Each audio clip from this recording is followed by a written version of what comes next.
مساء السعادة وخلي السعادة عادة. أحب أنبه إخواتنا وحبايبنا وكل اللي بيسمعونا يخلوا بالهم جدا جدا جدا، لأن النهاردة في عاصفة ترابية ورملية ميكس كده غريب، وأمطار ورعد وقصة كبيرة. فهنشوف إيه اللي هيحصل، بس الأول نخلي بالنا من العيال الصغيرة ما تنزلش للشارع تلافيا لأي أحداث أو أي مشكلة تحصل لهم. ربنا يسترها عليهم كلهم يا رب.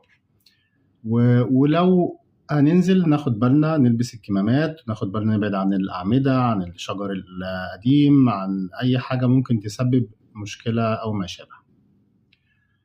طب العاصفة دي جالنا منين؟ جاء ليه؟ تساؤلات بتدور في أذهان ناس كتيرة.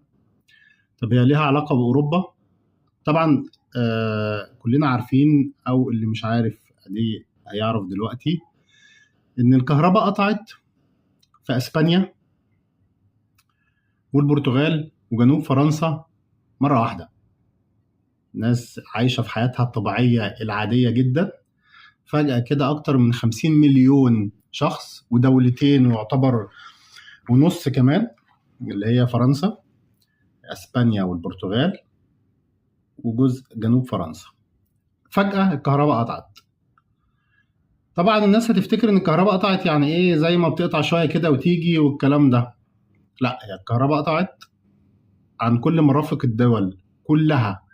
يعني لا في مترو شغال، ولا في طيران شغال، ولا في مكان ATM شغال، ولا في كهرباء شغالة، ولا في شبكات تليفون شغالة.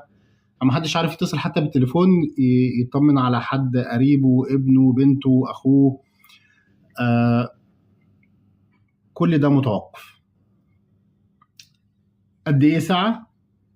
نص ساعة؟ لا، هي قعدت يوم الاثنين، ويوم الثلاث ابتدت تدريجيا تشتغل متأخر، ولسه ما اشتغلتش بكامل قوتها.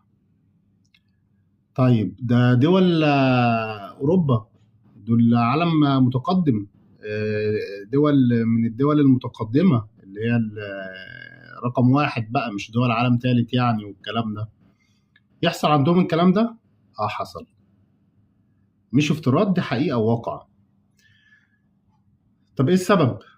المفروض هم اول ما يحصل كده على طول بقى التكنولوجيا وعارفين حصل ايه وما حصلش ايه وبتاع. هم نفسهم لغايه دلوقتي مش عارفين ايه اللي حصل. طب ايه السبب؟